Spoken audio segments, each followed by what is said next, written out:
We're doing a complete review of every single aspect of what happened with the botched withdrawal of Afghanistan, and plan to have full accountability. It's one of the first things we announced at the Defense Department for that reason, sir.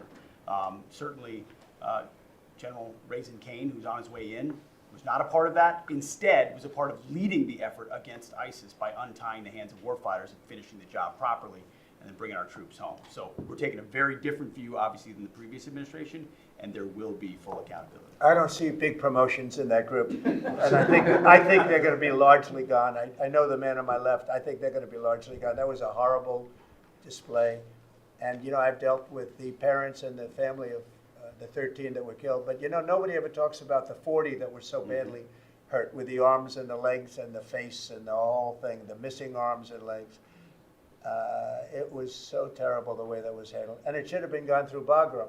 We have a big base with big fences and nobody can get in, and you have, you know, hundreds of acres instead of a little local airport where the whole place went crazy.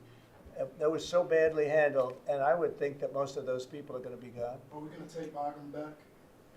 So I'll tell you what has bothered me very much, very, very much. We give billions of dollars to Afghanistan. Nobody knows that. Nobody knew that. Do you know we give billions of dollars to Afghanistan?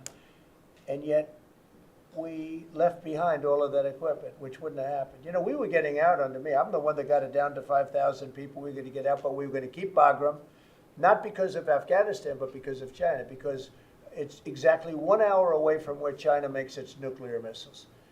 So we're going to keep Bagram. We were going to keep a small force on Bagram. We were going to have Bagram Air Base, one of the biggest air bases in the world, one of the biggest runways, one of the most powerful runways, in the sense that it was very heavy concrete and steel. You could carry about anything. You could land anything on those runways. We gave it up. And you know who's occupying it right now? China. China. Biden gave it up. So we're going to keep that, and we're going to have a withdrawal, and we're going to take our equipment. We're going to do it properly. We're going to do it we're going to keep the equipment. Well, they ran out. It was, what happened there was, in fact, you know, in all fairness to Putin, when he saw that, he said, well, this is our time to go into Ukraine, I guess, because it was, the timing seemed to be about right. But we send them billions of dollars in aid, which nobody knows. If the American public knew that, they know it now.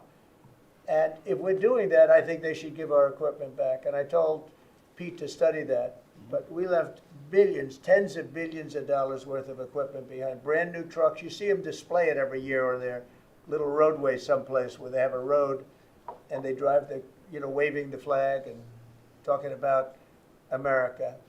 Beautiful equipment that's all, I mean, the top of the line stuff, brand new stuff. Now it's getting older. But you know what? We're going to pay them. I think we should get a lot of that equipment back. You know that Afghanistan is one of the biggest sellers of military equipment in the world. You know why? They're selling the equipment that we left. We're first. They were second or third. Can you believe it? They're selling 777,000 rifles, 70,000 armor-plated. Many of them were armor-plated trucks and vehicles. 70,000. If you think of a used car lot, the biggest one in the country, if I would say, JD, if somebody had 500 cars, that would be a lot.